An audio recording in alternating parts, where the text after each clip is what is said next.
빌립보서 4장 13절 참 좋아하는 말씀입니다. 내게 능력 주시는 자 안에서 내가 모든 것을 할 수 있다. 우리 옆에 성도님들하고 한번 인사하겠습니다. 내게 능력 주시는 자 안에서 내가 모든 것을 할 수 있습니다.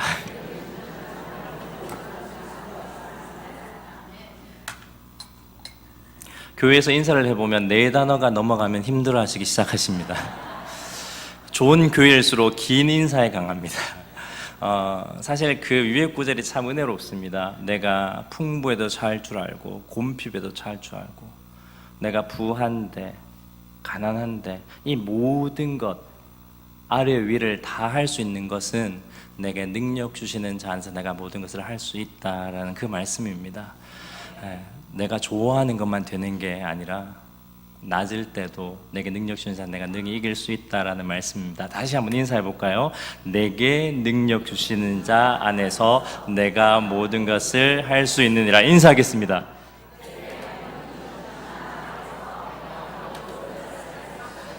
아멘. 갑자기 좋은 교회가 됐습니다. 긴 인사에 강한. 오늘 우리 성도님들에게 살릴 수 있는 한 사람이 생긴다면, 그런 능력과 기회가 내게 주어진다면, 죽었던 사람도 살릴 수 있다라고 하시면 누굴 살려내시겠습니까? 전 세계를 통틀어도 됩니다. 시대를 막론해도 됩니다. 누구를 살려내시겠습니까? 시간을 드리겠습니다. 생각을 해보십시오. 누구를 살려내시겠습니까?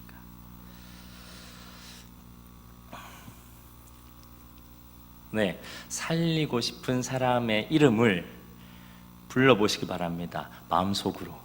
자, 시간을 드릴게요. 하나, 둘, 셋 하면 마음속으로 외치는 겁니다. 하나, 둘, 셋. 어떤 분은 마음이 밖에 계신 분도 계시네요. 그러면 이렇게 다시 물어보겠습니다. 혹시 이순신 장군을 살려내겠다고 하신 분 계십니까? 없으시네요. 전 꼭 있을 줄 알았는데, 그러면 죽은 예수, 부활하셨지만 그 돌아가신 그 예수님을, 육체가 있는 예수님으로 내가 다시 한번 살려내고 싶다. 혹시 이 생각하신 분? 앞에 우리 세례 받으시는 분 맞죠? 우리 축하 박수 한번 쳐드립시다.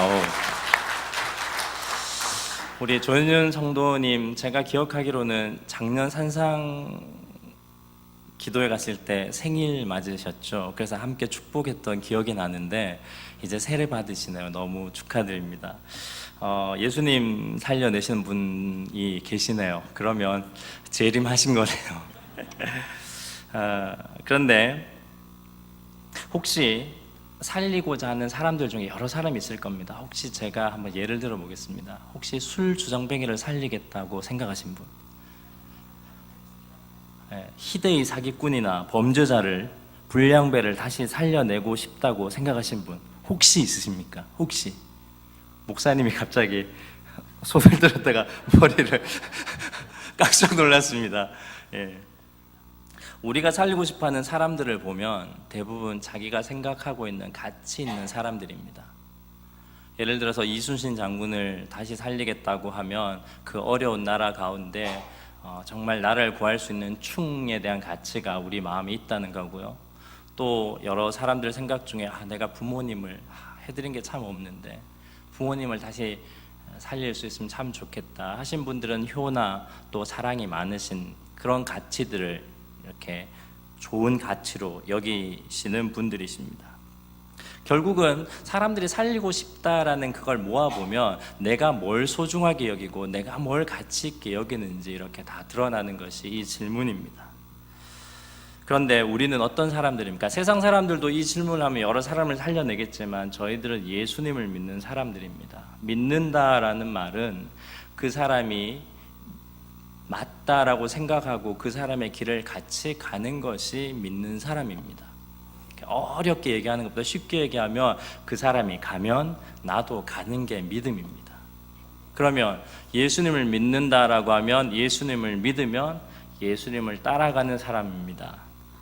그러면 예수님이 가시면서 살리려고 하는 사람을 내가 살려야 되고, 예수님이 훈계하고 책망하는 사람이 있으면 나도 같이 훈계하고 책망하는 것이 신앙인이요 믿음 있는 사람들입니다. 그런데 우리가 살려내고자 하는 사람들을 한번 생각해 보십시오. 어떤 사람들입니까? 다 좀 괜찮은 사람들 아닙니까?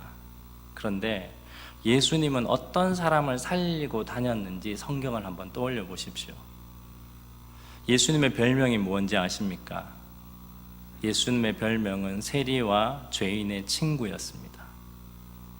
그가 살린 사람은 우리가 거들떠보지 않는 사람을 살렸습니다.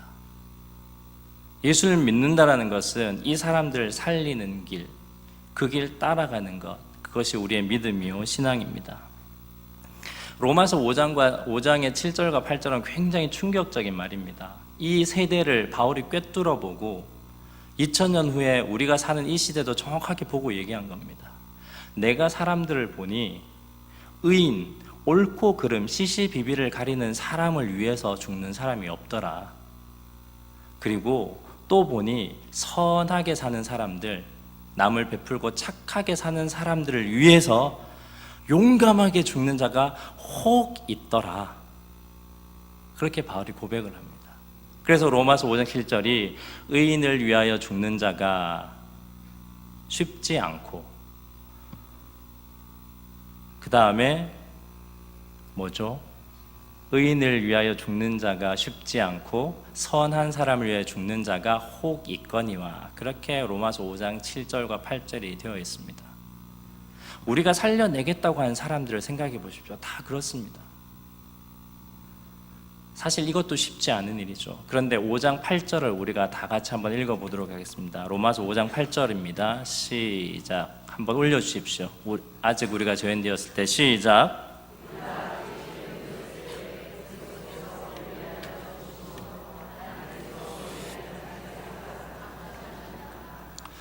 아멘.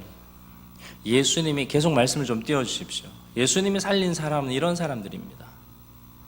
예수님이 살렸던 사람, 예수님이 관심 가졌던 사람, 예수님이 살리려고 자기의 목숨까지 버린 사람이 누구냐면 의인이요 선인이 아니라, 물론 세상 모든 사람은 그들도 포함되겠지만 진짜 예수님께서 관심을 가지고 함께 살리려고 걸어갔던 사람들은 죄인이었습니다.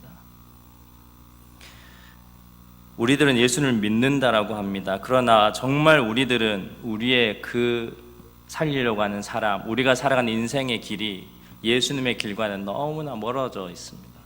예수님이 살리고 예수님이 사랑하는 사람들과는 전혀 다른 사람들을 살리고 싶어하고 사랑하려고 하는 것이 우리의 모습입니다. 사람들은 우리가 가치 없다고 폄하하는 그런 사람들을 우리도 마찬가지로 가치 없다 폄하하고 있습니다.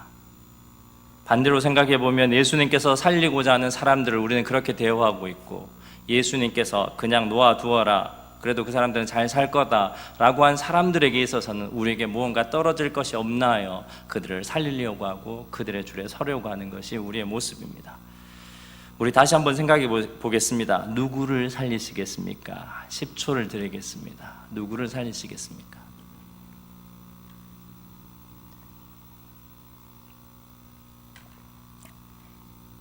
예수님이 살렸던 사람들이 우리의 그 믿음의 고백에 들어가기를 원합니다.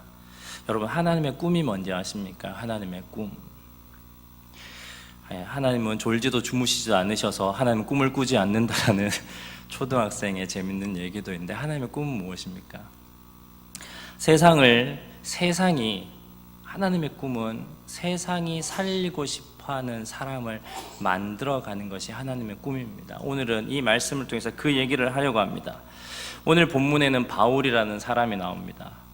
바울이라는 사람, 제가 자주 하는 얘기지만 성경을 볼 때 굉장히 중요한 게요, 그림을 봐야 됩니다. 큰 그림. 예를 들어서 정선의 진경산수화가 우리 앞에 주어져 있습니다. 그러면 진짜 경치 산수화의 그림을 보면 뭘 봐야 됩니까? 산을 보고 하늘을 보고 전체 강을 보고 이런 그림을 봐야 됩니다. 근데 꼭 그런 사람이 한두 분 계십니다. 그림 맨 아래쪽에 있는 사람 2명이 이렇게 서 있는 거, 아니면 어떤 사람은 산을 향해 서 있고 어떤 사람은 산을 등지고 서 있다로 그러니까 서로 논쟁을 합니다. 이 그림은 정선이 원래는 이 진경산수화를 그리려고 한 게 아니라 이 사람의 시선이 두는 곳을 그리려고 했다. 이런 식으로 논란을 일으켜서 얘기를 합니다. 진짜 산수화를 보면 산과 수, 물을 봐야 됩니까? 그 옆에 조그맣게 그려지는 사람을 봐야 됩니까? 예, 어디를 봐야 됩니까? 예, 둘 다 봐야 됩니다. 산도 보고 물도 보지만 큰 그림을 봐야 되지만 사실 사람도 중요할 수 있습니다. 그러나 그 그림에서 사람만 중요하다고 하면 그 그림을 잘못 보는 겁니다. 큰 그림을 봐야 됩니다.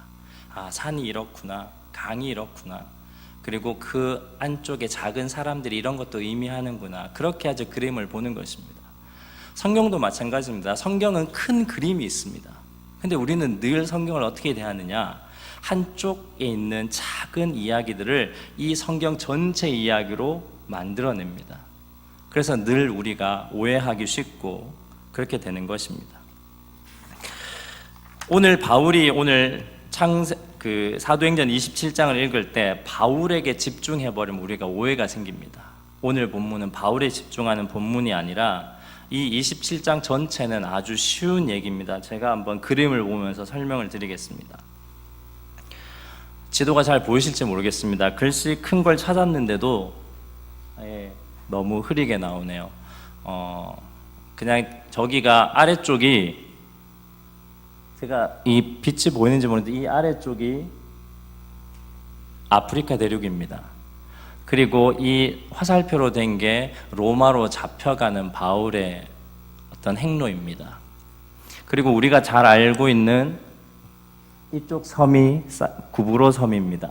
그리고 여기 있는 섬이 이 미항이라고 적혀진 곳이 가운데 되게 있는 섬입니다. 그냥 짧게 얘기를 드리면 바울이 예루살렘에 가면 잡아서 죽이려고 하는 사람이 있는데도 불구하고 목숨을 내어놓고 예루살렘에 갑니다. 근데 자기를 예루살렘에 가면 자기를 죽이려고 하는 그 사람들이 40명이나 매복해 있다는 걸 생질이 듣게 됩니다. 그래서 알려줍니다. 그래서 바울이 어떻게 하냐면 자기의 로마인의 신분을 활용해서 저는 로마에 가서 재판을 받아야 되겠습니다 라고 호송을 요청합니다. 그래서 에베소에서 3차 전도행을 마치고 밀레도라는 항구 도시로 내려와서 그 도시가 어디냐면 이쪽 부근입니다. 여기 고린도 맞은편이 그 에베소입니다. 거기에서 밀레도 섬에서 사람들을 다 불러놓고 그렇게 작별 인사라고 예루살렘으로 옵니다. 그런데 그 사실을 알고 호송되어서 로마에 호송되어서 옵니다. 근데 벨릭스라는 총독이 그 당시 유대의 총독이었는데 벨릭스는 아내가 드루실라라고 여인이 유대인이었습니다. 그래서 그 유대인 아내를 두고 하나님을 알고자 몇 번 이렇게 바울을 만납니다. 근데 바울이 전도하려고 하니까 계속 막습니다. 그러면서 2년 동안 감금을 합니다. 그냥 옥에 가둡니다. 그러면서 어떻게 하느냐, 혹시 이렇게 가두어 놓으면 바울이 돈이라도 주지 않을까, 성경이 그렇게 표현합니다. 그렇게 합니다. 그러다가 2년 후에 총독이 또 로마의 총독이 바뀝니다. 파견한 총독이 베스도로 바뀝니다. 바뀌어서 그 사람이 이제 다시 본국으로 돌려보냅니다.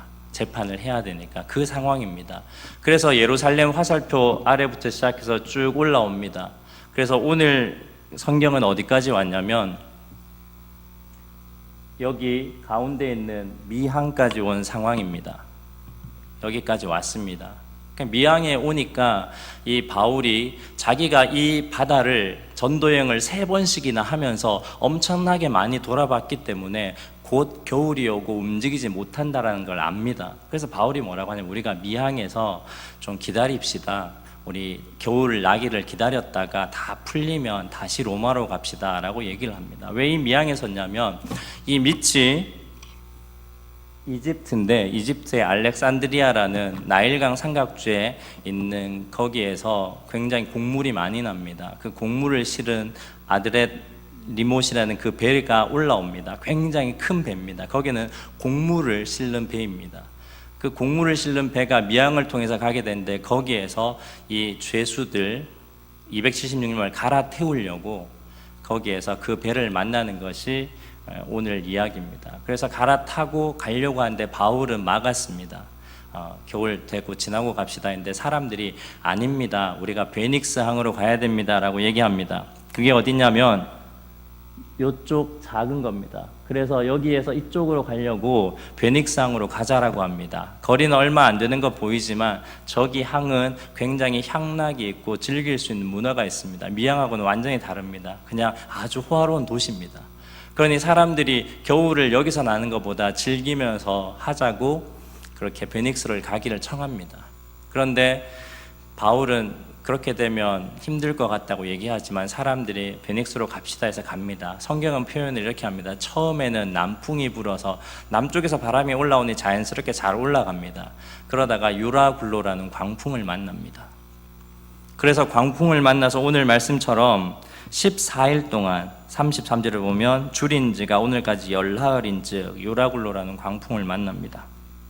그래서 이 가운데에서 여기 멜리데 섬까지 여기 가는 이야기를 적고 있는 게 오늘 본문입니다. 그런데 중요한 것은 우리가 이 본문을 통해서 이런 얘기를 많이 들었습니다.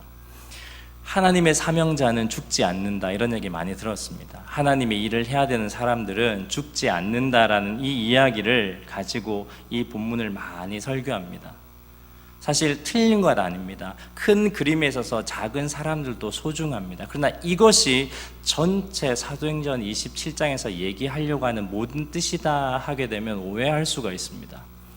사명자가 죽지 않는다라는 게 오늘 바울은 이런 풍랑 가운데 있는데도 하나님이 죽이지 않는다, 하나님의 복음을 전해야 되는 사람은 어떠한 경우에 있어도 살아나게 된다, 이게 오늘의 결론이 아니라 오늘 사명자는 죽을 수도 있고 힘들 수도 있지만 하나님의 꿈과 하나님의 사명은 사라지지 않는다는 게 큰 그림입니다. 그래서 오늘 이 상황에서 얘기를 드리면 바울은 지금 어떤 상황이냐? 죄수의 신분으로 잡혀가는 사람입니다. 죄수의 신분으로 잡혀가는 사람이고 그 배에 탄 사람이 276명입니다. 그래서 그 곡물배로 갈아타려고 하면 장군들도 있고 그런 상황입니다.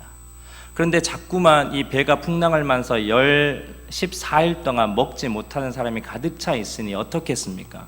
서로 이 상황을 빠져나가려고 난리입니다. 그래서 멜리데 섬에 가기 전에 약간 이제 풍랑이 잦아지고 물이 얕아진 곳이 발견되자 사람들이 그렇게 합니다. 31절에 30절에 사공들이 도망하고자 하여 이 물에서 닷을 내리는 채하고 거룻배를 바다에 내려놓거늘, 이렇게 되어 있습니다. 거룻배가 뭐냐면 생명선입니다. 배에 큰 배가 있으면 옆에 위급할 때 내려서 타고 나가게 하는 그 작은 배를 거룻배라고 합니다. 그래서 배 옆에 걸어 놓는 겁니다. 그래서 사공들은 희망이 없다고 판단을 하고 세월호처럼 그렇게 내리면서 자기들은 빠져나가려고 합니다. 그런 상황입니다. 그때 31절에 바울이 백부장과 군인들에게 이르되 이 사람들이 배에 있지 않으면 너희가 구원을 얻지 못하리라 하니 군인들이 거룻줄 그 배를 못하게 다 끊어버립니다. 그래서 모든 사람이 그 안에 있게 만듭니다. 그때 33절에 나일 세어감에 바울이 여러 사람에게 음식 먹기를 권하여 이르되 너희가 기다리고 기다리면 먹지 못하고 줄인 지가 오늘까지 열나흘인즉. 오늘 얘기는 이 얘기입니다. 누가복음을 쓴 사람이 누가입니다. 근데 이 누가복음은 다른 복음서와는 다르게 예수님을 굉장히 세밀하게 묘사합니다. 예수님이 걸으셨던 거, 행동하셨던 거, 우셨던 거 굉장히 세밀하게 예수님의 모양을 부각시킵니다. 그 사람이 사도행전을 지었습니다. 근데 이 사도행전을 통해서 무슨 얘기를 하느냐면 사도행전 가운데 바울을 통해서 예수님을 보여주고 싶었던 겁니다. 마태, 마가, 누가, 요한복음에 공통적으로 나오는 그 기적이 무슨 기적이냐면 오병이어 기적입니다. 그 기적을 그대로 쓰고 있습니다. 제가 한번 읽어드리겠습니다. 예수님이 따라온 사람들을 측은히 여기사 그들에게 먹을 것을 주라 하셨고, 그 다음에 한 아이가 가져온 것을 떡을 축사하시고 하나님께 들어 축사하시고 떼어 나눠주니 먹은 사람이 5,000명이었더라. 그리고 12광주리가 남았더라. 이게 공통적인 오병이어의 사건의 기록입니다. 그 사건을 그대로 다시 적고 있습니다. 바울의 행동을 통해서 어떻게 적냐면 이렇게 적습니다. 날이 새어가매 바울이 여러 사람의 음식 먹기를 권하여 이르되 너희가 기다리고 기다리며 먹지 못하고 줄인 지가 오늘까지 열나흘인즉 음식 먹기를 권하노니 이것이 너희의 구원을 위하는 것이요 너희 중 머리카락 하나도 잃을 자가 없으리라. 14일 동안 못 먹은 사람을 위해서 먹으라 라고 측은히 여깁니다. 35절에 떡을 가져다가 모든 사람 앞에 하나님께 축사하고 하나님께 떡을 들고 떼어 먹기를 시작하매 그들도 다 안심하고 받아 먹으니 배에 있는 우리의 수는 전부 276명이었더라. 기록하는 방식이 예수님의 오병이어 기적과 똑같이 기록합니다. 그리고 마지막엔 12광주리가 남았더라라는 그 사건을 배부르게 먹고 밀을 바다에 버려 배를 가볍게 하였더라. 세월호가 넘어진 이유가 짐이 한쪽으로 쏠려서 넘어갔듯이 배가 풍랑을 만나면 안에 있는 짐들을 다 밖으로 버립니다. 그래야 배가 균형을 맞춥니다. 그래서 이 밀을 버리는 장면을 통해서 정말 다 먹고도 12광주리가 남았다라는 모습을 보여주는 겁니다. 제가 왜 이렇게 길게 말씀을 드렸냐면 하나님께서 오늘 바울을 통해서 얘기하고 싶은 것은 사명자는 죽지 않고 하나님이 살려주신다 이 얘기를 하려고 하는 게 아니라 바울은 그 마음 가운데 이 누가는 바울을 통해서 예수님을 보여주고 싶었습니다. 바울이 살았다가 결론이 아니라 바울이 이렇게 하다가 아니 어떻게 죄수들한테 떡을 나눠줄 수 있어? 넌 죽어야 돼 하고 군인의 칼에 죽을 수도 있습니다. 풍랑을 만나서 풍랑이 깨어져서 그렇게 해서 멜리데 섬에 도착하기 전에 바울이 죽을 수도 있습니다. 그런 긴박한 상황, 미래가 보장되지 않는 상황, 우리는 이 사건을 알고 있으니 바울이 살았다고 얘기를 하지만 사실 이 상황에서는 바울은 자기가 사는지 죽는지도 모르는 상황입니다. 그렇게 급박한 상황인데 무슨 일을 선택했습니까? 예수님이 하셨던 일들을 그대로 했던 겁니다. 가난한 자들을 불쌍히 여기고 약한 죄수들을 측은히 여기고 하나님께 축사하여 먹이고 그렇게 다 함께 살아가는 그런 예수가 살리려고 했던 사람을 살리는 그 일들을 했던 겁니다. 오늘 이 27장이 보여주는 것은 그 이야기입니다. 사명자가 죽지 않는다가 아니라 하나님의 사명은 하나님의 꿈은 대대로 전해질 것이며 그 일은 끊임없이 일어날 것이며 그것을 죽음으로 행하는 자도 있을 것이고 살아있음으로 행하는 자도 있을 것이다 라는 얘기를 오늘 하는 것입니다. 이런 일들이 일어났을 때 43절에 이런 일이 나옵니다. 43절에 그런 상황들이 있어서 이제 마지막에 다 먹고 난 다음에 더 이제 파선이 되어서 배가 이제 마지막입니다. 그때 사람들이 이제 막 도망가려고 하는데 백부장의 군인들이 그렇게 얘기합니다. 죽여야 됩니다. 안 그러면 이 죄수들 다 놓칩니다. 그렇게 얘기하는데 이 상황에서 바울이 지혜를 발휘해서 먼저 내려보냅니다. 사람들을 거기에 가서 섬에 기다리고 있으라라고 합니다. 그리고 헤엄 못 치는 사람은 나무 막대기에서 가라고 합니다. 이 모습을 보고 이렇게 얘기합니다. 43절입니다. 우리 다 같이 한번 읽고 말씀을 마치겠습니다. 43절입니다. 시작.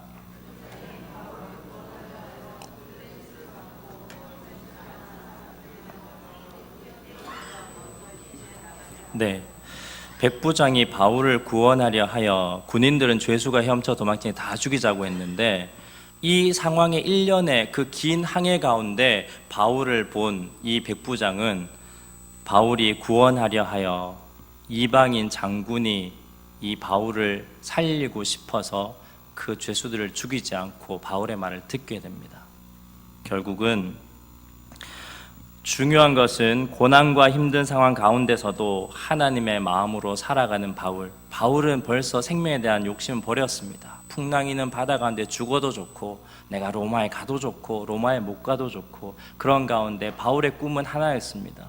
그래, 내가 예수님처럼 살아야지. 이 배 안에 지금 연약한 자들이 많은데 같이 먹어야지. 예수님도 이렇게 사셨지. 그 예수님의 삶을 살아갔을 때 결론은 살아나게 된 거지만 우리가 어떠한 상황에서도 하나님을 위해서 그렇게 예수님이 살아가셨듯이 사는 그 사람을 하나님은 찾고 계신 거고 이 세상이 그런 사람을 봤을 때 뭐라고 얘기하냐면 바로 백부장이 바울을 살리고 싶다라는 생각이 드는 겁니다. 우리가 예수님 말씀대로 살아갈 때 아직 왜 세상 사람들이 우리를 살리고 싶다라는 얘기를 하지 않냐면 우리가 하나님 아들 예수 그리스도는 그 길을 가지 못했기 때문에 그런 얘기를 못 듣는 것입니다. 우리의 삶 가운데 예수님이 진짜 살리려고 하는 사람을 살리는 삶을 살아간다면 세상 사람들은 우리를 눈여겨본 다음에 그걸 못 깨닫는 사람도 있겠지만 중요할 때 하나님께서 우리의 삶을 통해서 이방인의 입으로 통해서 고백하게 하실 겁니다. 저 사람 살리고 싶다. 오늘 세례받고 입교 받으시는 우리 세례 성례식에 참여하시는 모든 분들에게 이 말씀을 선물로 드립니다. 43절입니다. 백부장이 바울을 구원하려 하여 여러분 살리고 싶다라는 그런 말씀을 들을 수 있는 세상이 여러분을 살리고 싶어하는 사람들이 되시기 바랍니다. 마태는 이렇게 표현합니다. 너희의 착한 행실을 보고 하나님께 영광을 돌리게 하라. 이 말씀이 오늘 누가는 이렇게 기록하는 겁니다. 백부장이 바울을 구원하려 하여 여러분 어떤 풍랑이 일어서 나는 예수님 믿는 게 살 거야가 아니라 그래 나는 풍랑에 죽어도 좋아 그러나 지금 예수님 갔던 길을 가야지 하는 그때 세상이 여러분을 향해 이렇게 소리 지를 겁니다. 저 사람 참 살리고 싶다.